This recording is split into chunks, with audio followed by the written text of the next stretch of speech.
Hi new one, it's Faith, and I've got the tips to help you crush it this year. Did you know that when people write down their goals, they are 42% more likely to achieve them? So that's why today we're not just dreaming, we are planning, because dreams turn into some really weird stuff. And you're going to want to stick around to the end because I'll be sharing one confidence boosting habit which completely changed my life. Before we look forward, let's take a moment and look back. Psychologist Dr. John Dewey said we do not learn through experience, we learn through reflecting on experience. Because taking time to reflect really helps home in on what is pushing your growth or hindering your growth. For me, what was hindering my growth was my hair. So 5 years ago, this was the state of my hair. I was not taking care of myself, but once I took that next step out of my comfort zone, shaved the last 20% of my hair off, we're thriving. Reflection isn't about beating yourself up, it's about learning what works for you. So things to reflect on is what went well last year. What challenges did you face and what did they teach you? Even if that challenge was horrific, you would have learned something at the end of that. No failure is pointless because you're learning something from failing. As much as you want to crawl in a ball and cry with a bar of chocolate, you're actually learning something. Not with a chocolate bar, I mean when you fail, you learn. But also, what are you most proud of? As much as we plan goals ahead, you need to also remember the goals we've already succeeded. Because those achievements are going to bring us back to who we are and actually make us realize how amazing we are. Come on, 2025. For me, I gained lots of opportunities and experience last year of things that I never thought I would do. However, I wasn't as social as I wanted to be either. So what about you? What are you most proud of? Write in the comments, let me know, let me big you up. Let's click it to the next one.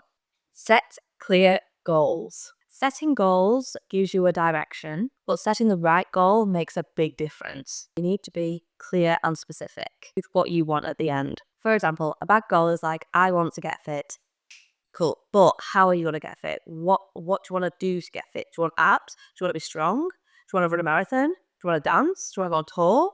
Have you got a high heart rate? Do you want to lower your blood pressure? Do you want to just join a gym? Do you want to just start being active? What do you want? What do you want? So instead of just saying, I want to get fit, you could say, I want to complete 10K by the end of May. Training 3 times a week. And with that goal is more specific and you're more likely to stick to it because you're giving yourself an actual structure on how to get there and what you want at the end of it. And sharing your goal with a friend will increase your chance of succeeding that goal by 65%. Building a routine for success. So this is for daily habits and how it links into feeling successful and getting the most you can out of each day. Small, consistent actions lead to big results. Building up a routine so that habit is concrete in my lifestyle. It could be something as simple as moving for 20 minutes a day if you have a fitness goal, or if your goal is to be more productive in the mornings. The routine of setting an alarm, going to bed at the same time, and planning or journaling your day could stop that good habit.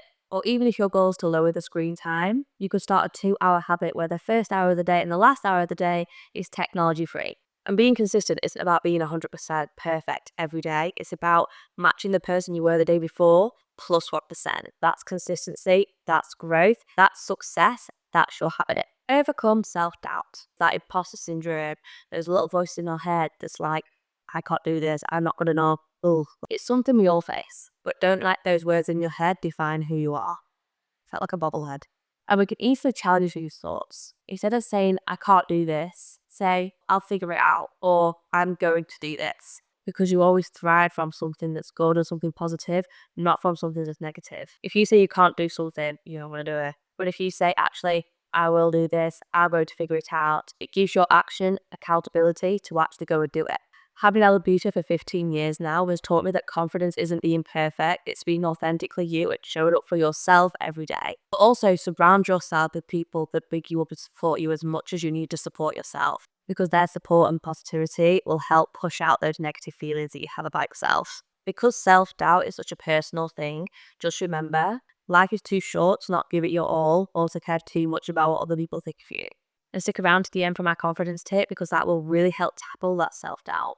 Last one, taking action. Start now. Not next Monday, not next week, not tomorrow. Start now. Even if you think today's already ruined, no, start now. Unless it's 10 p.m. and you need to go to sleep. Please go to sleep, start in the morning. All the planning in the world means nothing if you don't actually take action. In the past, I've had so many to-do lists and structured my day, but that's not being productive. It's just write down what I want to do. So it's all right planning, but start small and actually take action on that plan to move it forward. So sign up for that class, start that first page of the book, go on a 10-minute walk if a 20-minute walk is a little bit too much because it started snowing, or simply schedule your first workout, book in for that gym trial, or sign up with a friend so you're both accountable for each other. One of my goals a few years ago was to just accept who I am and my alopecia, and I worked on that by every day challenging my inner thoughts, and then slowly every day I was able to leave the house without my wig, leave the house without my eyebrows on, leave the house without my makeup, and that confidence slowly built up to the point where I can go out bald and I don't really care. Keep showing up and the results will come. And here is a tip I promised, a game-changing confidence tip, and final point for motivation. Find something that makes you confident and do it every single day. Maybe it's journaling, maybe it's meditating, maybe it's calling your mom, maybe it's learning something new, or maybe it's making your own coffee instead of going to Costa or Starbucks. Whatever it is, commit to it, do it every single day, and watch it just change your mindset from the get-go. For me, it's my skincare. It makes me feel really confident in the morning and sets my day up to be a productive day where I feel amazing because my skin feels amazing. Remember, you already have all the tools and assets to make this year amazing and what you want it to be. Success isn't about being perfect. It's showing up. It's the small actions. It's the habits. It's tackling that self-doubt. It's setting those clear goals and just starting now.